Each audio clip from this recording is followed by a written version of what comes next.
Okay, check, check. Hello, everybody. Welcome. To start off on. My name is Charlotte Potter-Kasich. I'm the director here. We're so happy to have you for this very special event. It sort of fell into our laps, and I have to really thank Ann Friedman and our founders, Carolyn and Dick, for helping make this happen. We are so pleased to have Lance and Sarah here for this conversation today. So thank you to Ann and to our founders.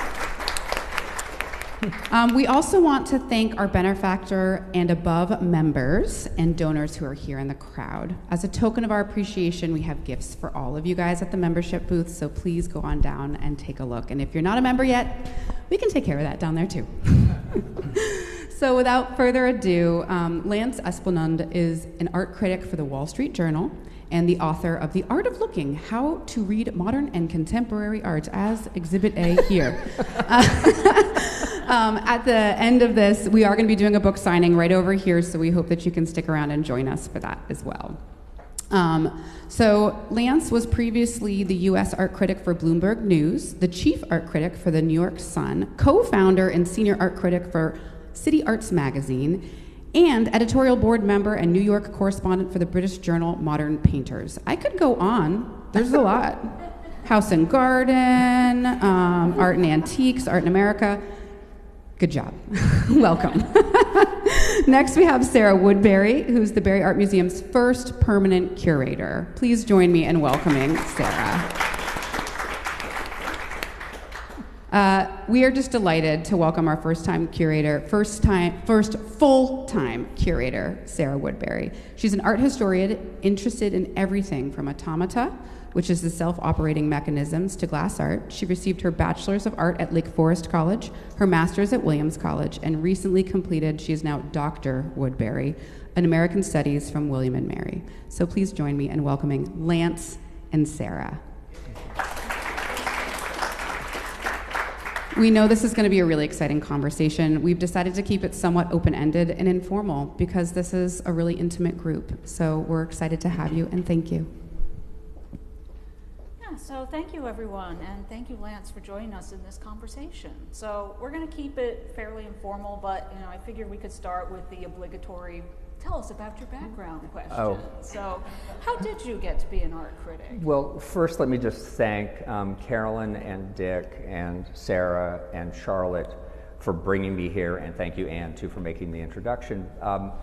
I just want to address, before I get into this, how special this place is and how unique and unusual this museum is. And I want to talk a little bit more about that later, but I do want to say that you're very lucky to have this, whatever you want to call it. I guess it's a museum, but I see it as a very, very idiosyncratic, eclectic, wonderful kind of laboratory and place to meet and look at art and experience art. So anyway, congratulations that you have this place in your community.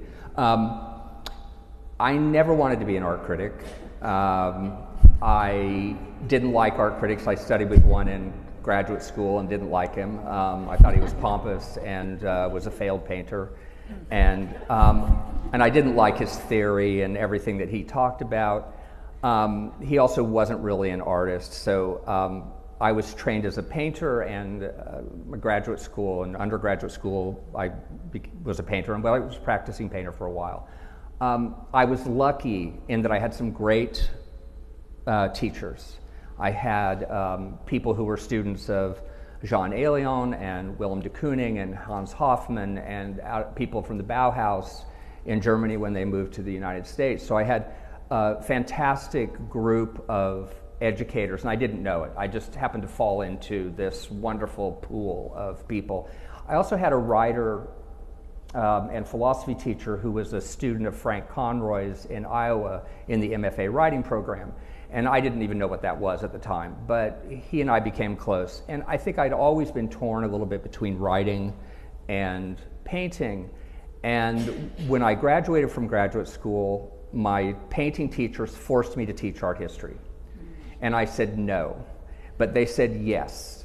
And they said, if you want to be a good painter, you have to experience and know art. And the only way to know art history is to teach it, to force yourself to engage with things you've never thought about.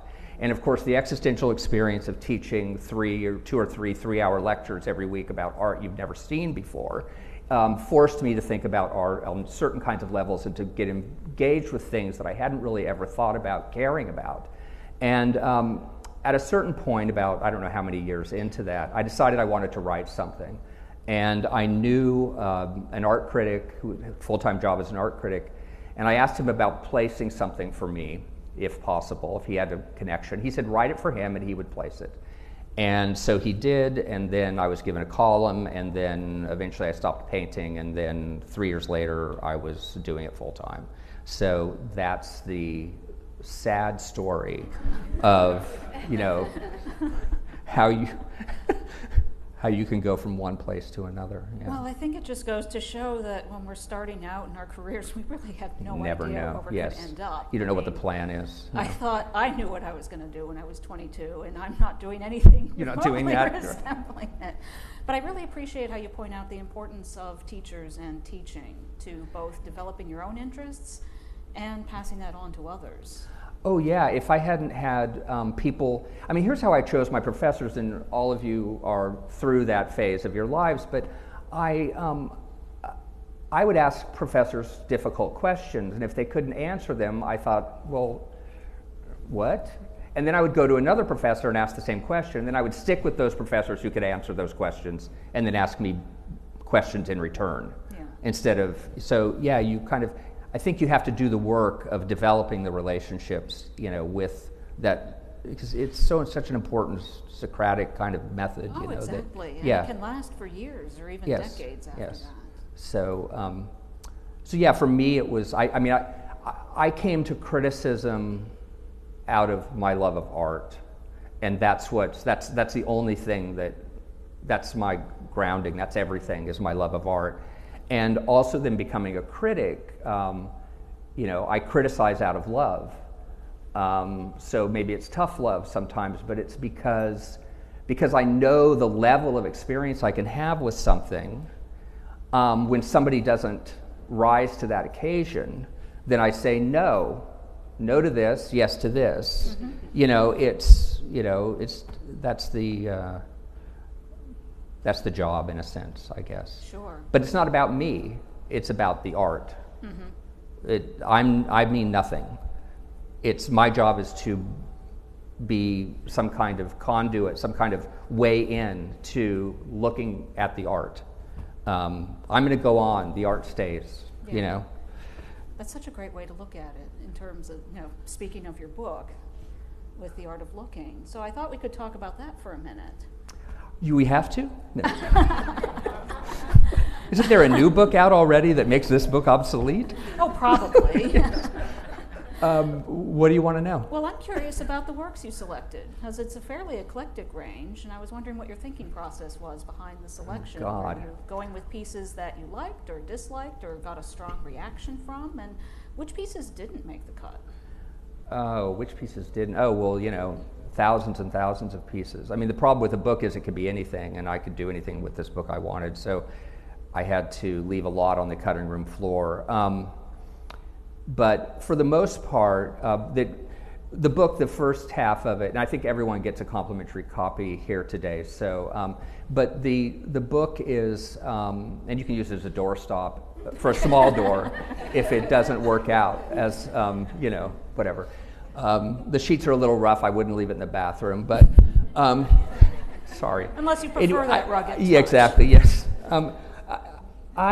The book is divided into two main parts. One is fundamentals, where I try to talk about the basics of form, line, and color, how to approach painting and sculpture and art, and because I really do believe that there's knowing what I know about art and having gone through what I went through to get to where I am, in relationship to it, there was a certain point where I went through this major portal of experience where art opened up to me in a major, major way. And if I hadn't put in the work, I wouldn't have gotten there. And I'm not expecting most people ever to get to that level of experience, because you really have to work very, very hard to get there. But once you do, it's like a spiritual awakening. A new world opens up to you completely. But it's about how to read through, say, the space of a painting. Not about just recognizing what's here and what's there, and that's the Virgin, and this symbol means that, or whatever. But it's about literally understanding the space in say, an artwork, and where one color is in relationship to another, and an arabesque in a painting where a form is up here, but it also is back here, or a smile does this and this and this and that all simultaneously, like in Mona Lisa I talk about in the book. But so it's about understanding all those distortions that artists do, because artists are poets, they're not copyists. And they're transforming their experience of the world into visual expression. So it's about getting to how artists think. So I really wanted to use the first half of the book as a way into talking about how artists think about their craft, how they think about their subject matter, how they think poetically, because I talk a lot about metaphor in the book. But then the second half of the book, which I think you must be referring to, and I do refer to a lot of artworks throughout, and ancient and contemporary too, because I see art as a dialogue, and it is. Art is more of a dialogue with other art. That's where it begins. Artists come out of loving art, they make art, then that art is in dialogue with other art that they're in love with, and then it's in dialogue with the viewer, the artist, the artwork from the past, the art that it refers to. So it's one big stew of dialogue. It's a huge, it's like a town square that's going on when you're looking at an artwork. So in the second half of the book, I chose modern and contemporary artworks. I tried to choose a range. So I talk about a performance artist, I talk about abstract painting, I talk about, what else? A video film piece. So one thing I wanted was variety. I don't hate anything that I wrote about in the back. There's some of the things I don't consider the performance artwork piece to be on the level of Matisse, but it really wasn't about that. Sure. It was to talk about, because I did a chapter on each of these artists, about my own personal experience with coming to the work. For instance, there's one work in the book that was a balloon that was just attached to the floor and had a blue light shining on it. And I completely dismissed it out of hand when I first saw it. But then it started to grow on me when I was in the exhibition. And so I gave a chapter to this piece and to the artist who made it because of where the work took me. And it's really, that's the key thing here. It's not, do I even want that balloon in my house? No, okay. But I like the artist, but I don't hold that artist up to the same place as Titian or something. But it's about being open and being, interested and excited, and then letting that artist take you on the journey and being with it, wherever you're taken. Anyway, am I talking too much? Oh, no, not at all. I was going to say, that's one thing I really appreciated about your writing was bringing in that personal element, that it really is about this journey that you go on with the work, and the key is to take the time to go on that journey. Yeah, and it's also, it requires the highest, it's a relationship, so it requires the highest level of subjectivity that you can muster and the highest level of objectivity, not just in my job, but in the job of every viewer. Because, you develop your taste, what are your likes and dislikes, but then, it's not about that. Again, it's about the work. It's not about you. Yes, you have to come through you to the work, but it all comes back to, what is the work giving me? What is the work trying to say? What is the artist trying to communicate here? And how can I get to that place? How can I let the artist take me there? How can I go through that journey that the artist went through, subconsciously or unconsciously or whatever? And that's one of the things. And this is, I have a pet peeve here. I was so happy now. I don't even know, but I don't think there are acoustic guides, audio guides in this museum, are there? No, and I saw no QR codes, and I saw no apps mentioned or whatever, and I saw no computer screens, and that is just such a breath of fresh air to me, okay? I am so against these things, and I feel I feel that that museums, and nothing against you guys, okay, but I'm talking generally here. Sure. But museums are in some ways the worst caretakers of art, because they cripple you when you walk in the door by telling you need the acoustic guide, you need our expertise. So they immediately knock you off at the knees and say the work's not enough. No, you need experts to tell you what's going on in this work. And you know what? If you need experts, then the work is not doing its job, and it shouldn't be on the wall. That's my feeling. I believe that you don't want somebody in your ear when you're experiencing art. It's a very intimate, special, I would say almost spiritual experience at the highest level. And you don't need somebody talking to you while you're in prayer. You don't need somebody talking to you when you're eating a Michelin star restaurant meal. And now chew the asparagus slowly. You don't want it when you're listening to opera. You don't want it when you're making love. Now turn her over. And I mean, it's absurd. All of these things that we're watching a movie, you don't have somebody explaining to you what Bergman was trying to do here, okay? And yet art has moved into this realm, and it's the fault of the artists who are making this stuff that it's so esoteric sometimes that that it has to come with a bookshelf worth of theory for you to understand it. So that's one of my pet peeves, is that I think you leave all of that, put it in a separate room, leave it at home, do your research before or after, but go to the museum and let the artist just give you what the artist is trying to give you. That's my stance. I don't know where I was going, but anyway, that was part of the journey. Yes. We joined you I'm along with delighted that. to hear you say that. Well, thank you. I've often thought that museums are just over inundating their patrons with stuff. Yeah, and it's not fair to the viewer, and it's not fair to the artist either. I mean, some art demands that kind of, I have to engage with it, but you don't have to. It's part of my job to engage with some of this stuff and I try to understand what they're saying it purportedly does. But as viewers, you don't have to do that just because they put it on. It's like, I don't want to read a book before I have to. Matisse said this wonderful thing about the Giotto Chapel in Padua, in Italy.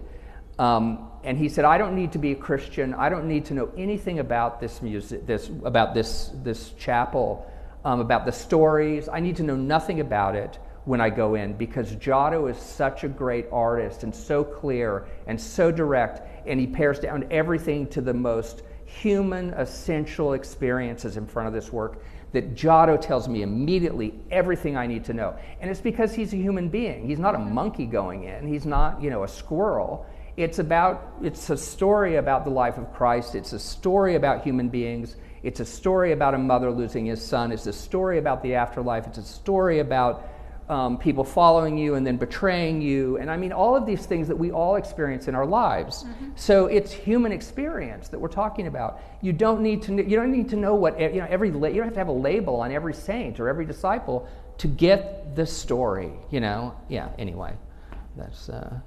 No, I'm thinking of like the Massacre of the Innocents in particular. His take on it. It's such a devastating scene. And without the context, you just know. It doesn't matter. Yeah, I mean, look at society right now. I mean, children stacked. She's talking to the Massacre of the Innocents in the Giotto Chapel. The children are stacked up like cordwood. These naked dead infants. I mean, it's so direct and completely devastating as a story, and the expressions on the faces, and these are the first time that we're getting human expressions on faces in art too. So that's a big deal, but it's hasn't lost any punch. Okay, from 1305, it still works. Oh, because last time I checked, we're still human. Yeah, well, no, I'm half robot. But, it's only a matter of time, right? Yes.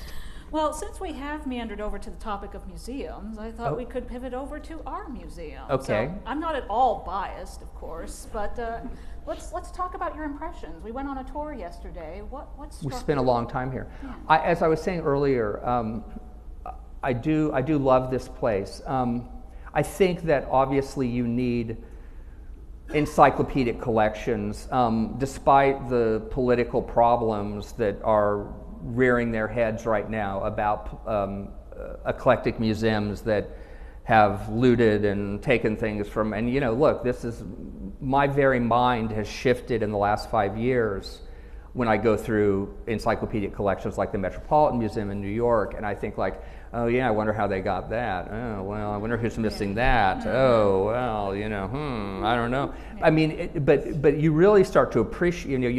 You need all of this stuff because they're emissaries, not only this eclectic museum, okay, the Encyclopedic Museum. I want to talk about that for a second before I talk about the difference. Please do.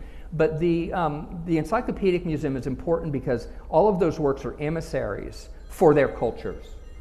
And they give you ways into other cultures. But they also then allow everything to be on the same playing field. So yes, there's the problem of you now have a crucifix that is removed from a church and now it's in a museum, so it doesn't have the religious connotation or the religious power. Freud talked about how when you remove tribal objects, and he collected a lot of them himself, but he talked about how they lost their aura, their magic, their power. It was like they lost that essential meaning and strength that they had once they're removed from their place, okay? So that happens, but you also then get to compare cultures and see all kinds of connections among them, and it expands our experience of what it means to be human. And I think it also humbles us and reedifies, is that a word? Anyway, reiterates, yes, what the connections are, what the similarities are. I love to make up new words. Anyway. I mean, language is always evolving. Yes, so. Exactly. So anyway, so it's important for that. It's important for us to understand how people came to their aesthetic choices, whether they did abstract work or figurative work or whatever, and their myths and how all of these myths are similar and how we're all it brings us together in this way. But we also need the eclectic, idiosyncratic, weird place like this, because you have to have you can't have culture without a flourishing variety of species, okay? We know that. You kill all the bees, we're in trouble, okay? You kill all these trees, we're in trouble. You kill all, you need to have variety, you need to have diversity, okay? Or things die, okay? They become stagnant. So to have this museum here, and one of the experiences I had, I did a video tour online, which I don't recommend doing, sorry, but Charlotte sent me before I came because I wanted to know what's in the collection. We were going to originally have this downstairs in one of the galleries, and I wanted to know what was going to be around me. And I was just kind of like, oh, okay, because you have to jump from this now, and then you click on this, and you jump over here. And that's, of course, not the experience we have. We don't, we move through the world. We don't beam from here to there. And going through the gallery yesterday, my wonderful experience, which was such a surprise, was that the glassware and the paintings downstairs, and I'm sure most of you or all of you have been in this gallery, but they speak to one another not just about arabesques and shapes and colors and whatever, which is one kind of limited or first step into, oh, this would look good next to this, okay, well, it repeats that shape, whatever that color.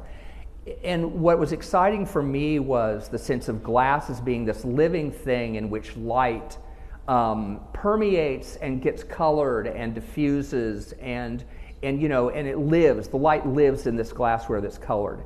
But also light lives in painting. Without light in painting, the painting is dead. It's like having the soul removed, okay? It's just a dead corpse if it doesn't have light.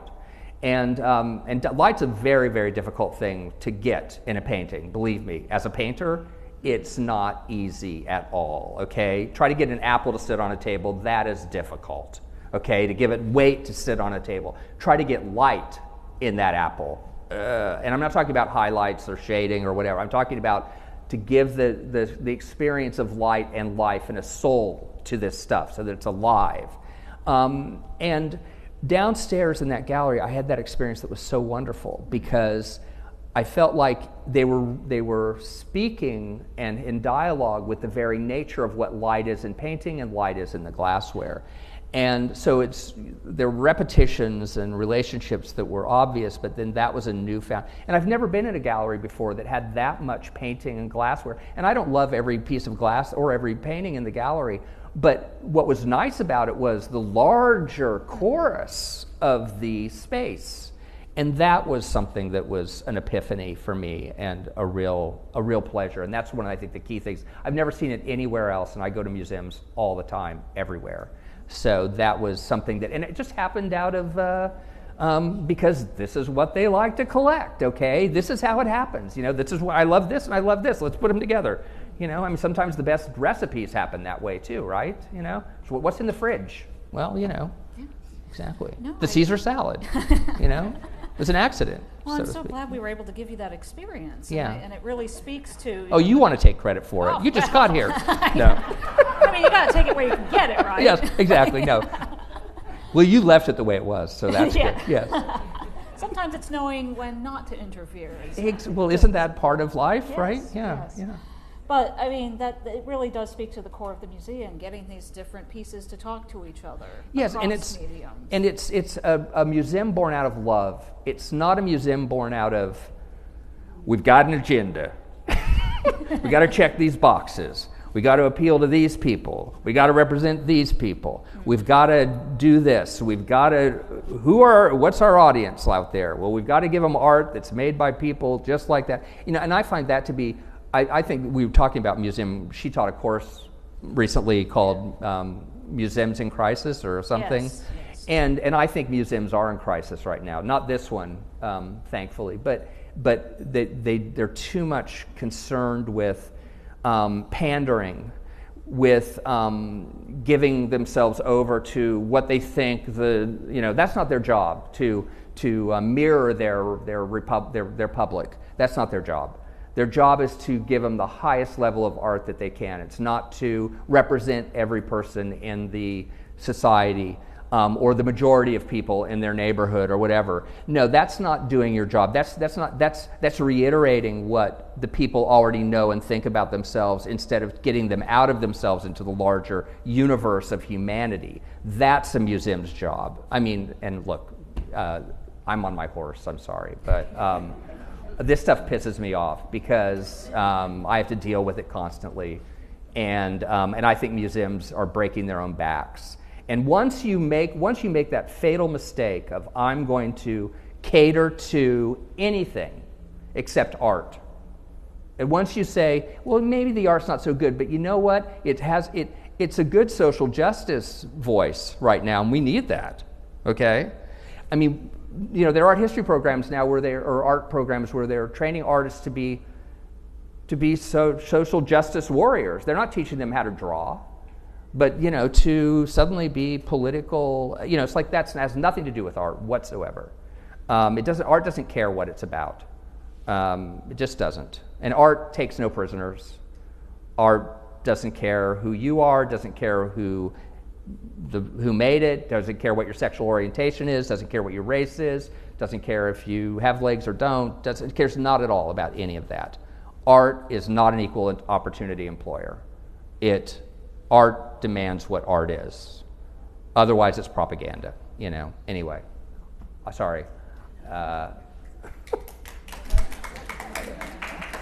Damn it.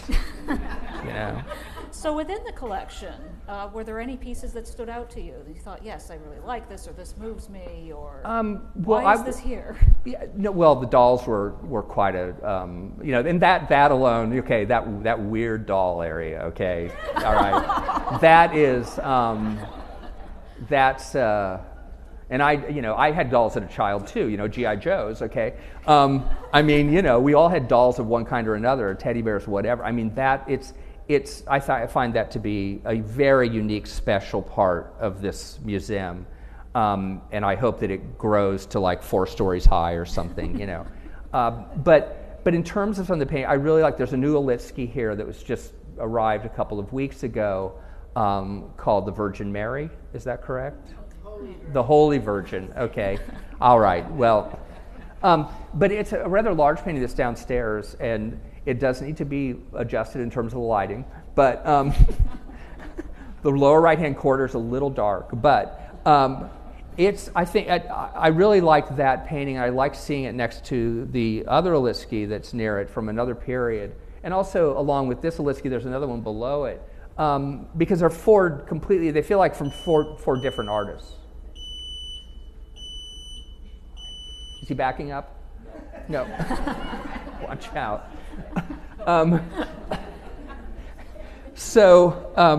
But that Olitsky down there, the Holy Virgin Holy Virgin. Okay, all right.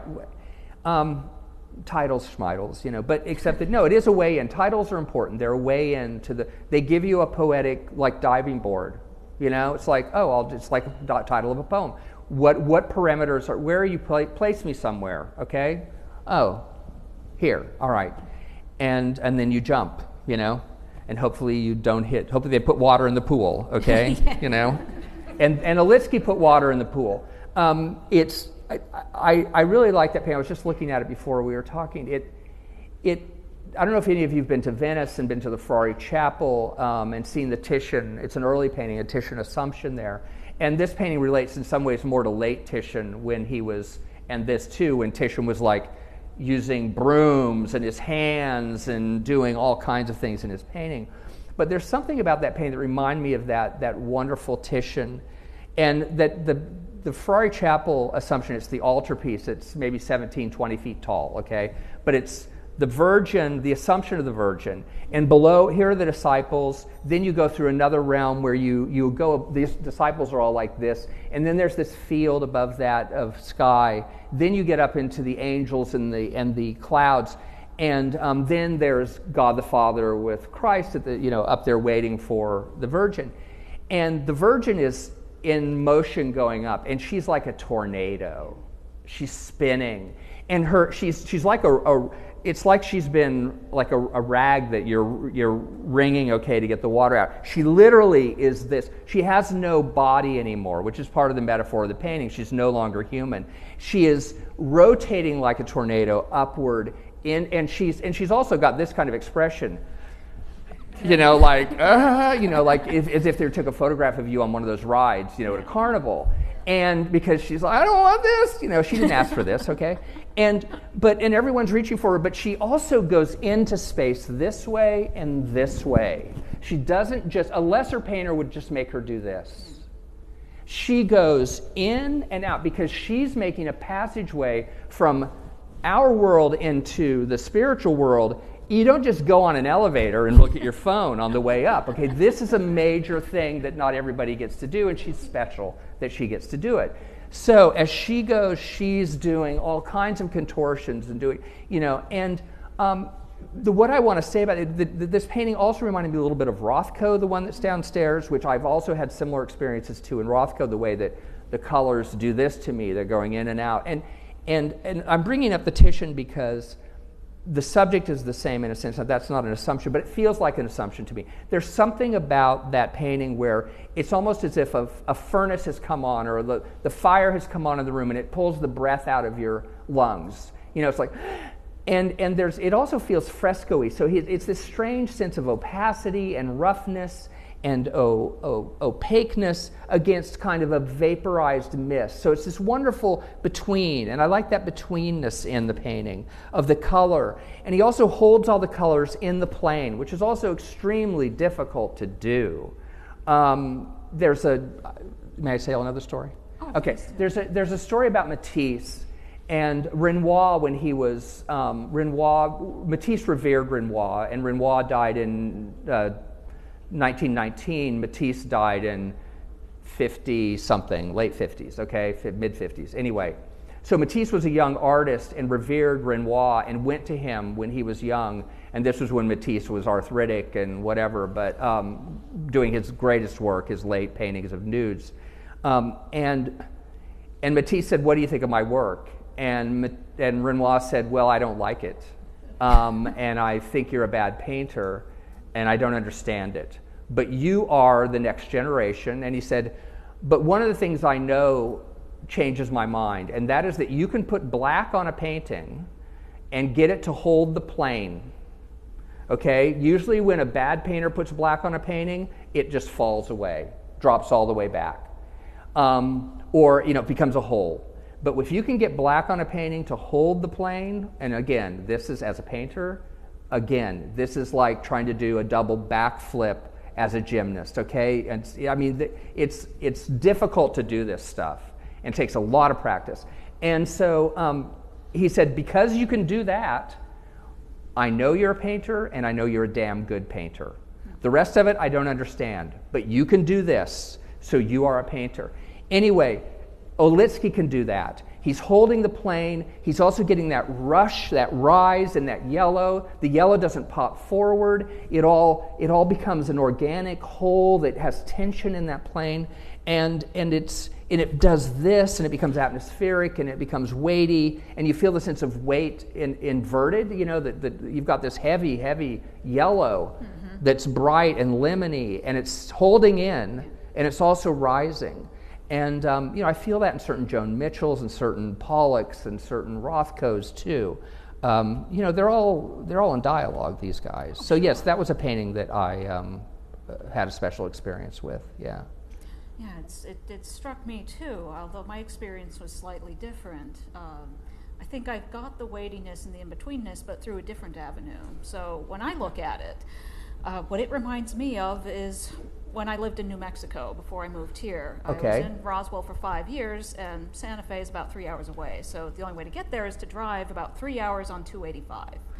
And for the first 2 hours, you're basically on these open plains. It looks like West Texas, essentially. But after you hit about the 2/3 mark, the landscape changes. It suddenly becomes hilly, and the colors of the soils change, and they look an awful like the ones in the Olitsky. So when I see it, I'm remembering that transition when I knew I was moving into a different part of the state. So you got a transition of one kind, yes, and that was landscape based, and I'm getting a transition that's spiritual or whatever. But isn't the landscape spiritual too, relatively speaking? Yeah. If you believe in that or not, No, exactly. But yeah, so Olitsky's getting you there and getting me there both. Yeah. Well, and that's the beauty of art is Yes. that it does take you on this journey through your personal experience. Right. So we may all get there in slightly different ways because none of us have the same experiences, but that's what makes looking at it so engaging, is that we do come to it through these different avenues. Exactly. And if it's worth its salt, it will get you there. If it doesn't get you there, then it's bad, or you're not doing the job. Okay, either you're not doing the work or the artist didn't do the work. But this is a universal enough experience that Olitsky's giving us in this painting, that you're coming to it from your personal experience. I'm coming to it from mine. You're opening up my experience, and I've been to Santa Fe many times and been there.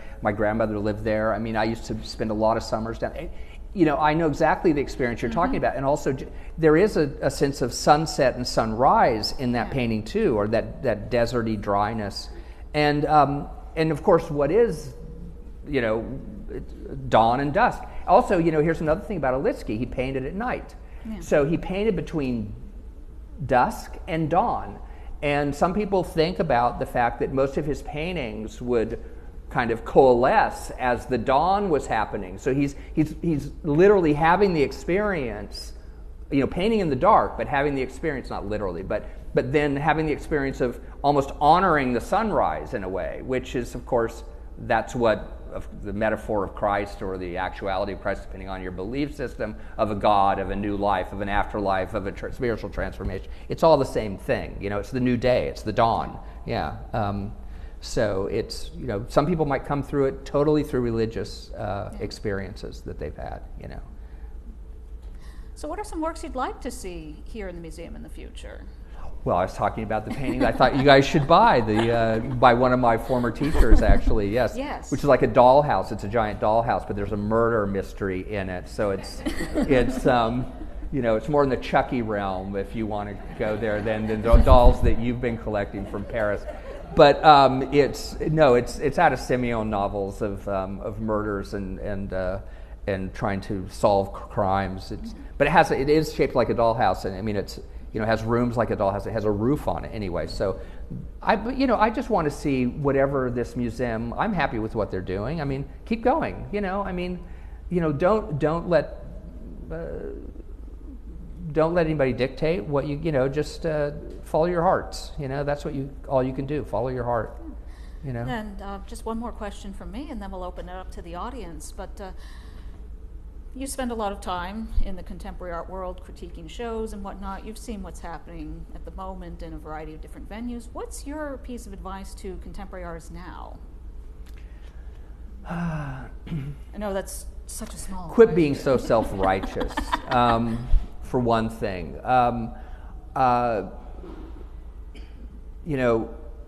Go back to fundamentals. Quit feeling like you have to have something to say. Quit trying to express yourself. Try to express the universe. Try to go deep within yourself instead of thinking that you have to prove something or you have to be, you have to solve all the world's problems. Art doesn't do that. It can't do it.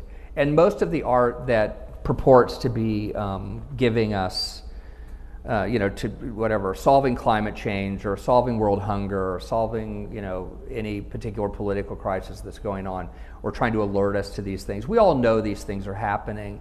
That's not art's job in my sense.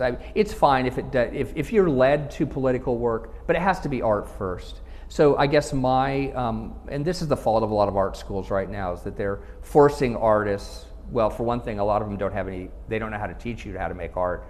They can only teach you how to make political statements. So that's a different problem.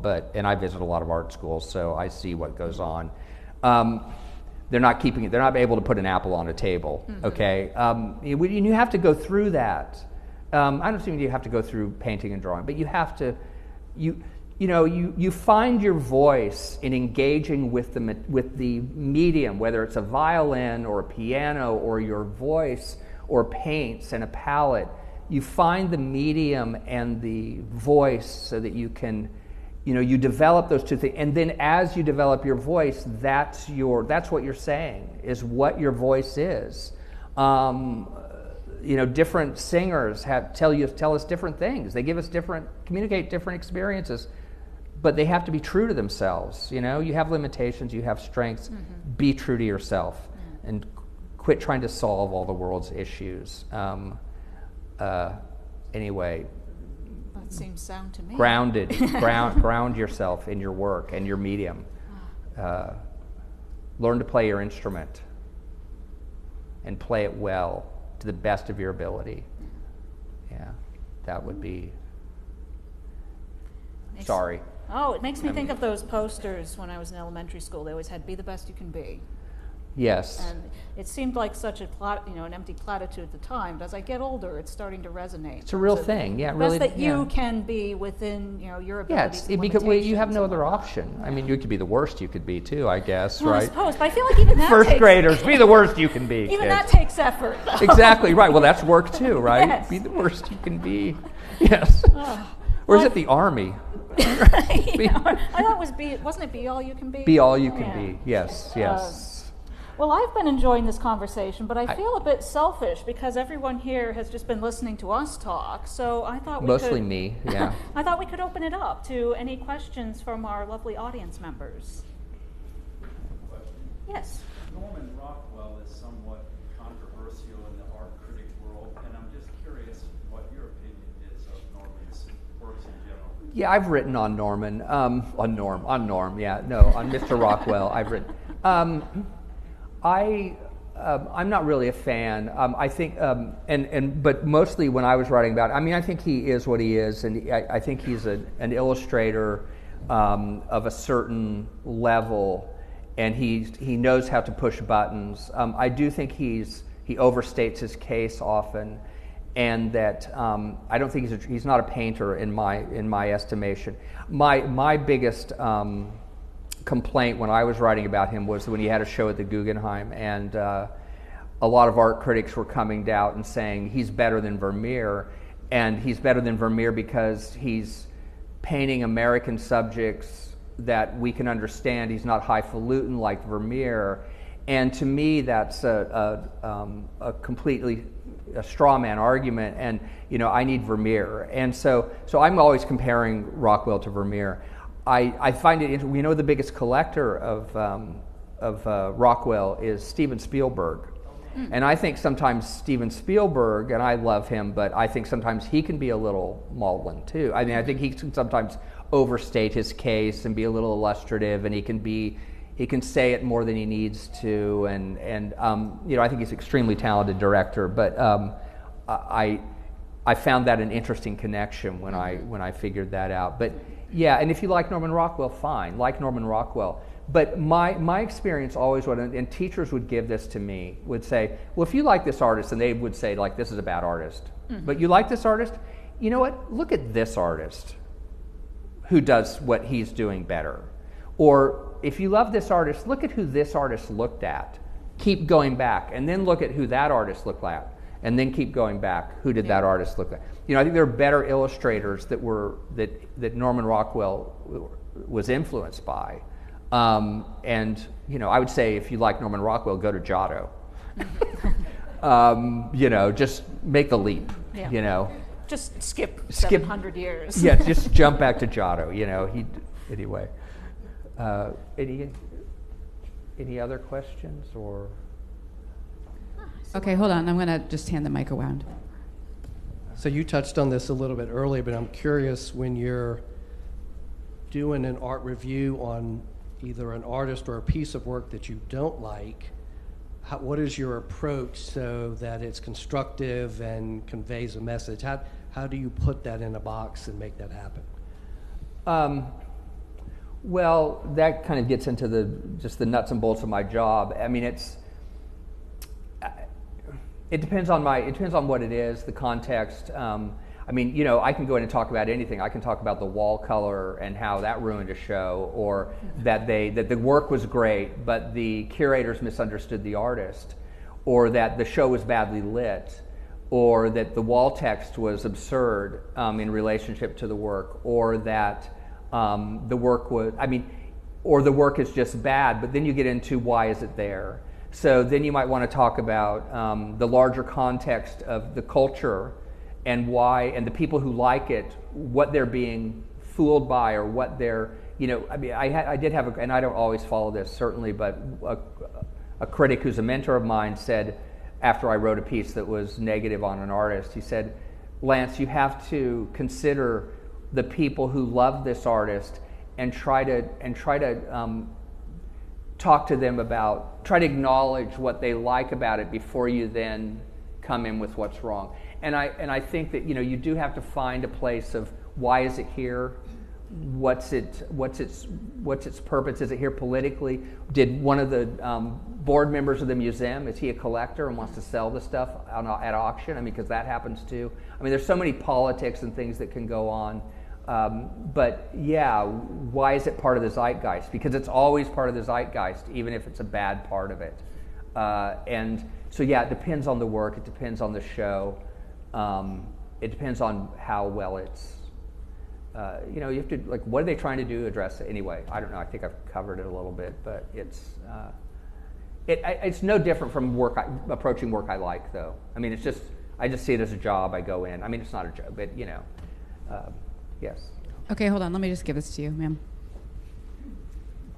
In the beginning, you talked about what you didn't like, and you sort of fell into this critic work. In choosing your professors, you showed a huge amount of courage, and yet you speak with great humility.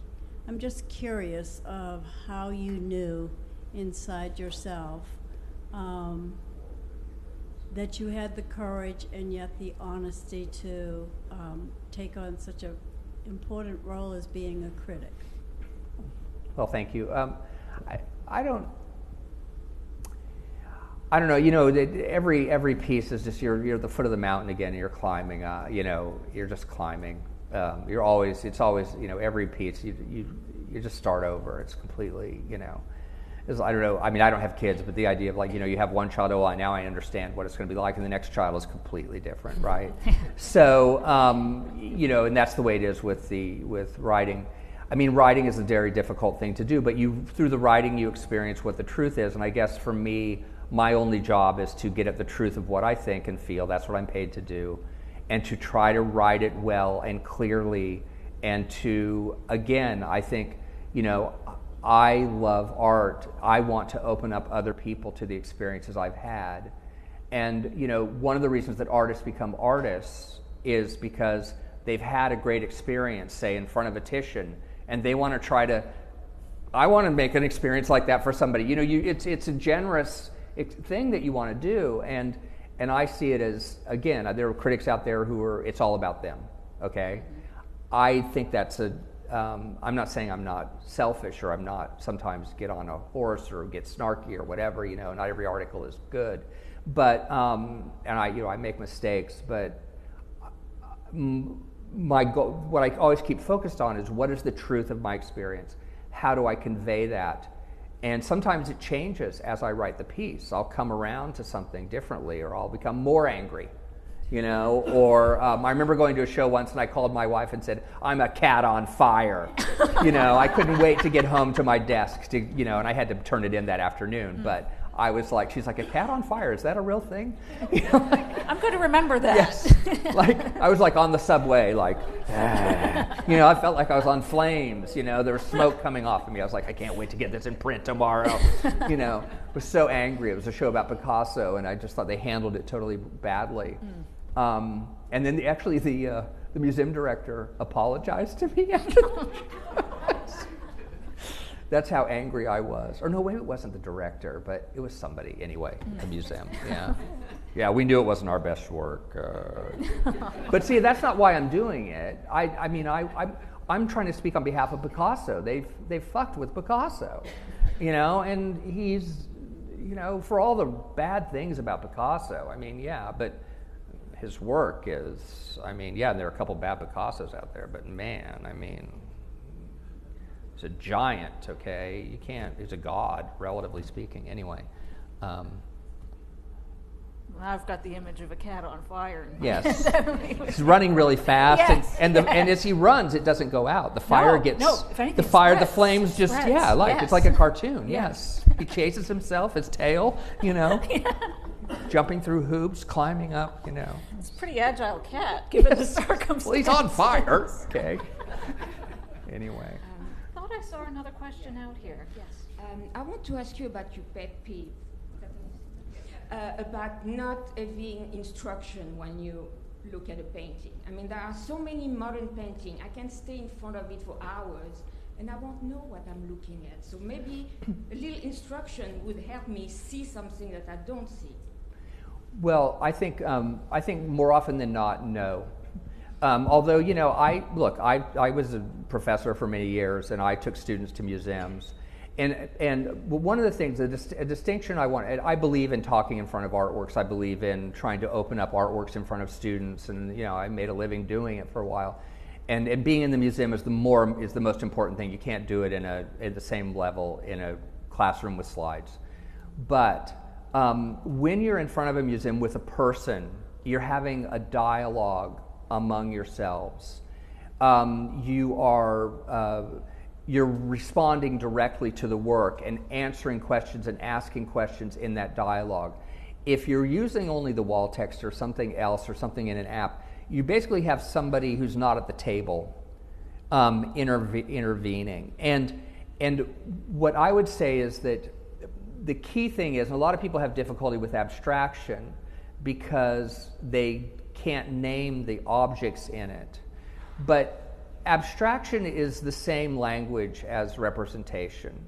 The space is traditionally different. A representational space reiterates the space we live in, like a box, okay, like a stage, up, down, back, forward, in front, behind, okay? Abstract space doesn't have to deal with that. You can have Mobius strips going on. You can have different time frames. You can have the fourth dimension opened up. There is no up or down. There's the orientation of the painting, but the Olitsky that's beneath us, that is based on a Delacroix landscape, which is a representational painting or inspired by a Delacroix landscape. It has a border around it of blue. So it's like a landscape because there is a horizon line in it. So he gives you this kind of he says to you, it's also landscape oriented, it's horizontal, but he gives you this horizontal to kind of almost ground you. It's like, oh, you stand here, You know, I'm going to give you a ledge to stand on. It's based on a landscape, and I think it's interesting that you have the reproduction of the landscape there.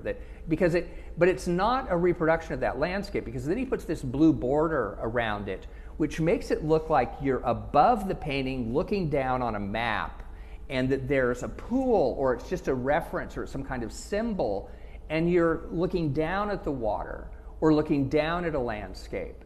So he gives you the one experience and then another experience simultaneously. At the same time that the paint gets rough, it's as if you're in a seascape or something, or you're in the clouds. So he gives you multiple experiences at once. And I think that the key is with any artwork, whether it's representational or not, I mean, a lot of people are going to look at the Virgin I was talking about in the Titian Virgin in the Ferrari Chapel in Venice, and they're just going to see the Virgin. They're going to stop before they really start to understand that she's a tornado, because they can't, like, why, like, but no, Titian is smart.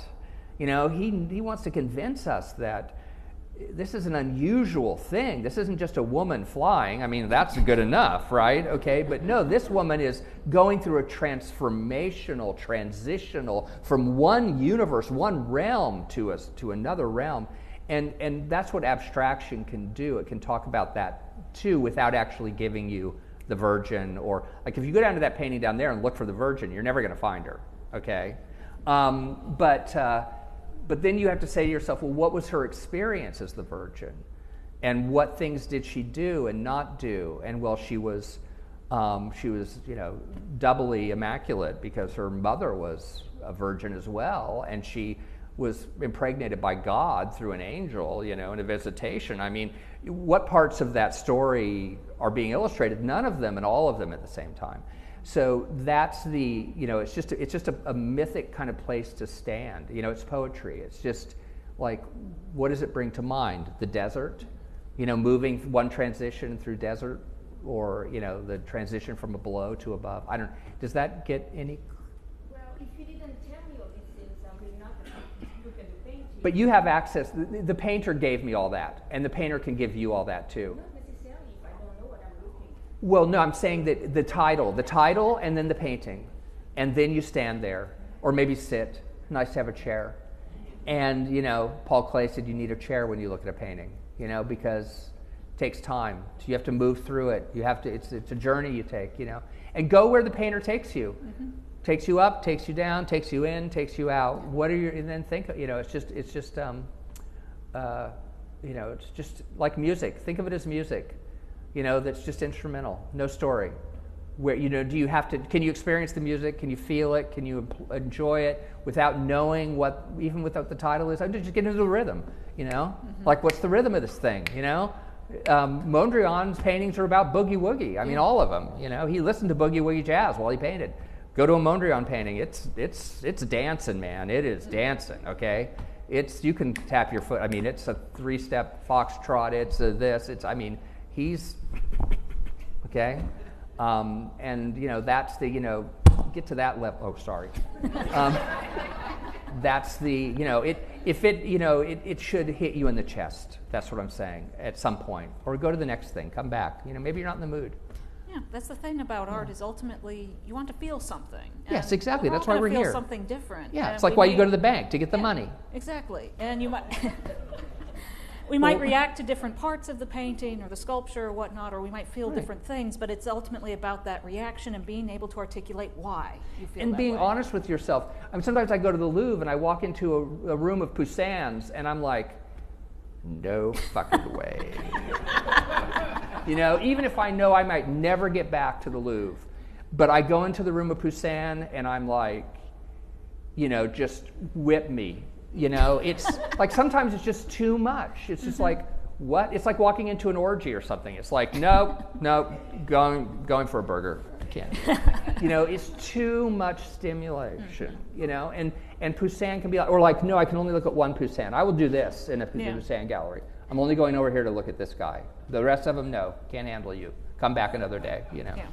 So be honest with yourself. Sometimes you're just not in the mood, you know. But know that the art is there for you to come back to. That's the, you know, it's a relationship. Yeah. Yeah. Are you married? Sometimes you just can't deal, you know what I mean? Got to go to your own room, you know? Sometimes you don't want a relationship, okay? Sometimes somebody needs to sleep on the couch, okay? Sometimes you're not the one who has to sleep on the couch, but... I've got a question back here.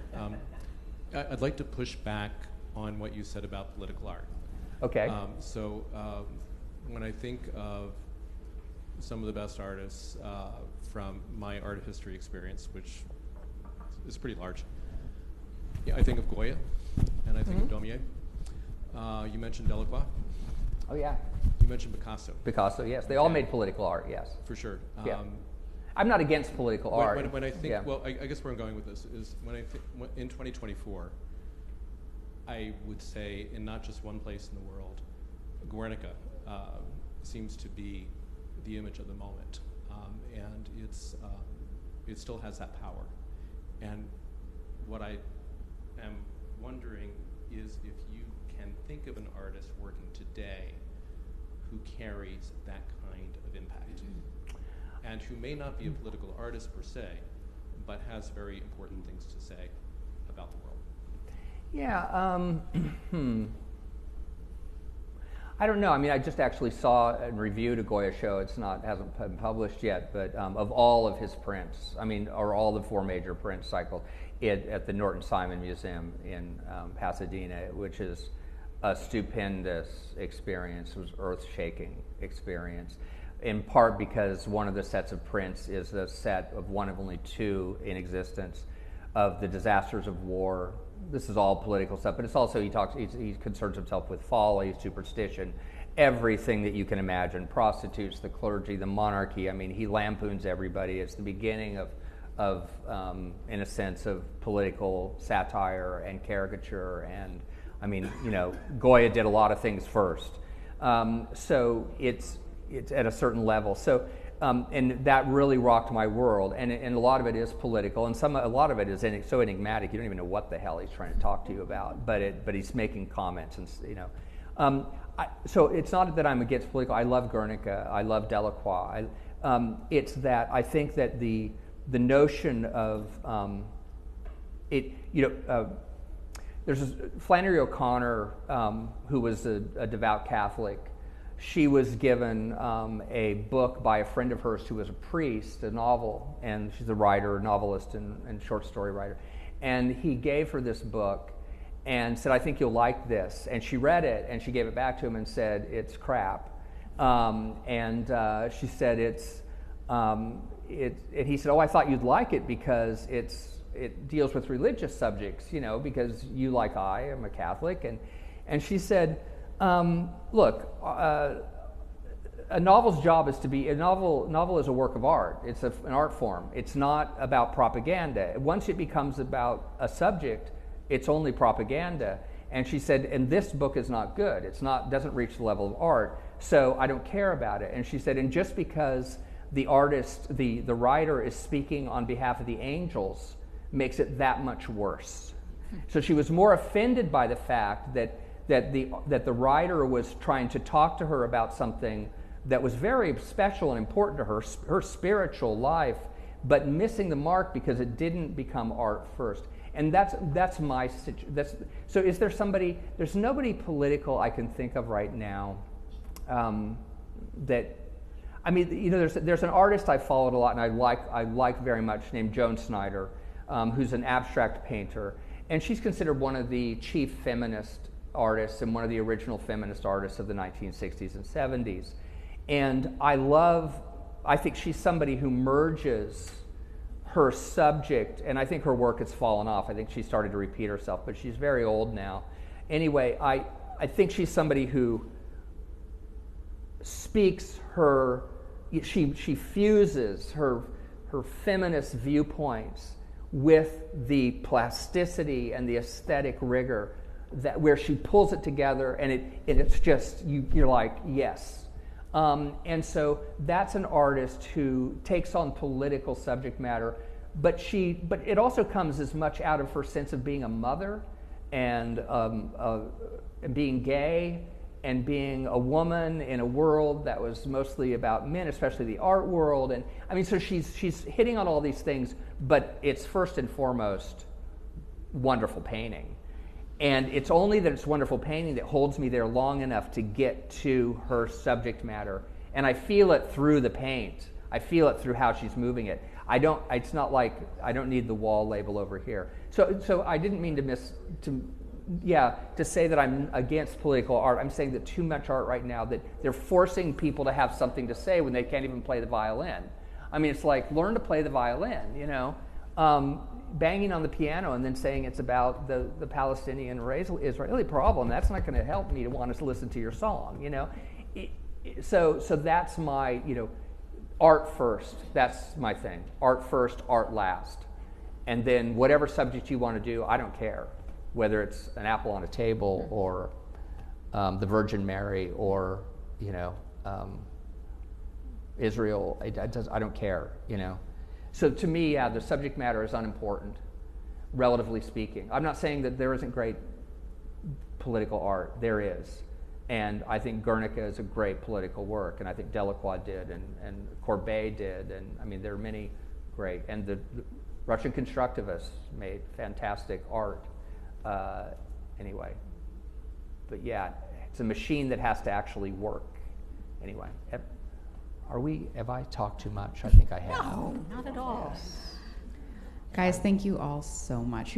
Lance, thank you. You haven't talked too much. This has been amazing. We are so honored to have had you here today. This has been my pleasure. Such a blast. Thank you. Thank you. We've really traveled through a lot of territory here together. It feels really visceral. Thank you What? for all You of traveled that. through where? We've traveled through a lot of territory with you today. It feels truly visceral. So if you feel like you need a shower now, I understand. Yeah.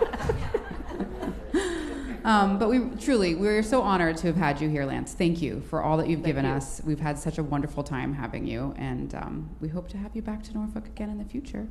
And so, guys, if you're interested, we have some refreshments over here, and maybe give him a second, but we can get to the book signing in a minute. Thank you.